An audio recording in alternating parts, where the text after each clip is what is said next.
ദൈവവചനം അതിശ്രേഷ്ഠമാണ്. അത് കാലാകാലങ്ങളിൽ ദൈവത്തിൻ്റെ പരിശുദ്ധാത്മാവിനാൽ വിവിധ വ്യക്തികളിലൂടെ നൽകപ്പെട്ടുള്ളതാണ്. ദൈവവചനത്തിൻ്റെ പ്രത്യേകത ഏത് കാലഘട്ടത്തിലും അത് നമ്മോട് ദൈവിക മൂല്യങ്ങളെക്കുറിച്ച് സംസാരിക്കുന്നു എന്നുള്ളതാണ്. പഴയ നിയമ പുസ്തകങ്ങൾ BC 1200 BC 165 ഇടയ്ക്കുള്ള കാലഘട്ടങ്ങളിലാണ് എഴുതപ്പെട്ടുള്ളത്.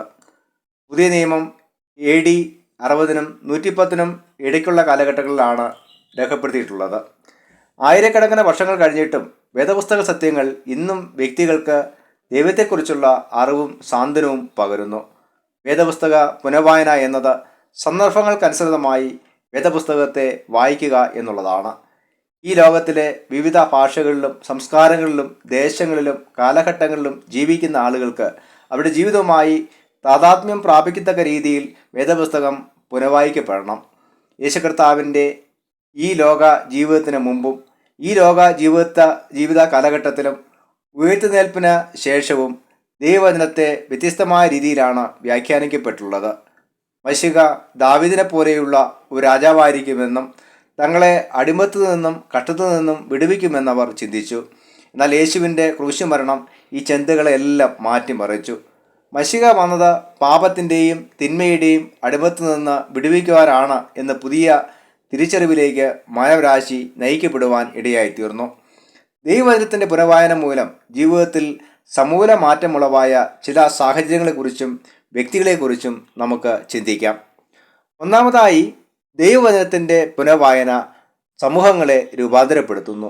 ദൈവവചനത്തിൻ്റെ പുനഃവായന സമൂഹങ്ങളെ രൂപാന്തരപ്പെടുത്തുന്നു. 1 ദിനവൃത്താന്തം 34 അധ്യായം 29 മുതൽ 33 വരെയുള്ള വാക്യങ്ങളിൽ യഹൂദിയയുടെ രാജാവായിരുന്ന യോശിയാവിൻ്റെ ജീവിതത്തിൽ ദൈവവചനത്തിൻ്റെ പുനഃവായന മൂലം ഉണ്ടായ മാറ്റങ്ങളെക്കുറിച്ച് പറയുന്നു. യോശിയ രാജാവ് വളരെ ചെറുപ്പത്തിൽ വെറും 8 വയസ്സ് മാത്രം പ്രായമുള്ളപ്പോൾ രാജാവായി തീർന്ന വ്യക്തിയാണ്. യോശിയ രാജാവിൻ്റെ പിതാവായിരുന്ന ആമോൻ രാജാവ് ദുഷ്ടനായ വ്യക്തിയായിരുന്നു. അതുകൊണ്ട് തന്നെ അവൻ്റെ ഭൃത്യന്മാർ അവനെ കൊന്നുകളഞ്ഞു. യോശിയ രാജാവ് ചെറുപ്രായത്തിലെ ദൈവത്തെ അന്വേഷിച്ചു. തൻ്റെ രാജ്യത്ത് നിന്ന് വിഗ്രഹാരാധന നിർത്തലാക്കുകയും സത്യദൈവ ആരാധന പ്രാവർത്തികമാക്കുകയും ചെയ്തു.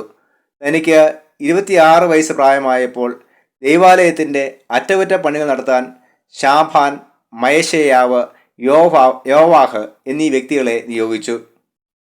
അവർ അന്നത്തെ മഹാപുരോഹിതനായ ഹിൽക്കിയാവിൻ്റെ അടുക്കൽ ചെല്ലുകയും കാലങ്ങളായി ദേവാലയത്തിൻ്റെ അറ്റകുറ്റപ്പണികൾക്കായി ജനങ്ങളിൽ നിന്ന് ശേഖരിച്ച ധനം കൈപ്പറ്റുകയും അത് ദേവാലയത്തിൻ്റെ അറ്റകുറ്റപ്പണികൾക്കായി വിനിയോഗിക്കുകയും ചെയ്തു. ദൈവാലയ ഭണ്ഡാരത്തിൽ നിന്ന് ദ്രവ്യം പുറത്തെടുത്തപ്പോൾ ദൈവം മോശെ മുഖാന്തരം നൽകിയ ന്യായപ്രമാണ പുസ്തകം കണ്ടെടുക്കുകയും ശാഫാൻ അത് രാജാവിൻ്റെ അടുക്കൽ കൊണ്ടുചെല്ലുകയും ചെയ്തു. രാജാവ് അത് രാജസന്നിധിയിൽ വായിച്ച് കേൾപ്പിച്ചു. ന്യായപ്രമാണ പുസ്തകത്തിലെ വാക്യങ്ങളെ കേട്ട് രാജാവ് തൻ്റെ വസ്ത്രം കീറി. തൻ്റെ രാജ്യത്തിലെ മൂപ്പന്മാരെയും ജനങ്ങളെയും പുരോഹിതന്മാരെയും വരുത്തി അവരുടെ മുമ്പിൽ ന്യായപ്രമാണ പുസ്തകം വായിച്ച് കേൾപ്പിച്ചു. ന്യായപ്രമാണ പുസ്തകത്തിലെ വാക്യങ്ങളിൽ നിന്ന് തങ്ങളുടെ തെറ്റുകളെ തിരിച്ചറിഞ്ഞ രാജാവും ജനങ്ങളും ദൈവസന്നിധിയിൽ അനുദപിച്ചു.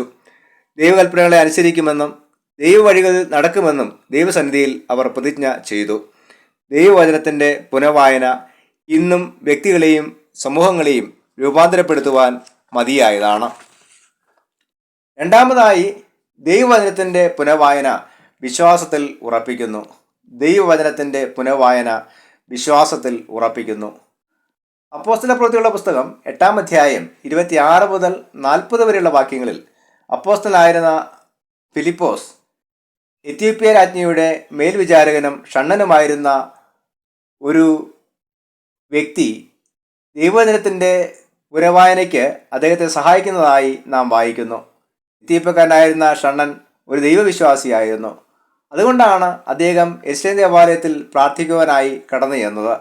എന്നാൽ പ്രാർത്ഥനയോടൊപ്പം ദൈവവചനത്തിൻ്റെ വ്യാഖ്യാനവും വിശ്വാസ ജീവിതത്തിൻ്റെ വളർച്ചയ്ക്ക് അനിവാര്യമായിരുന്നു.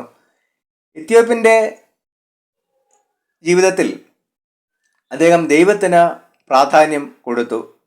എത്യോപ്യൻ തൻ്റെ രഥത്തിൽ മടങ്ങുന്നതായിട്ടുള്ള ആ തേരിൽ ഇരുന്നു കൊണ്ട് യെശയ്യാ പ്രവചകന്റെ പുസ്തകം വായിക്കുന്നു. എന്നാൽ അതിൻ്റെ അർത്ഥം അവന് മനസ്സിലായില്ല.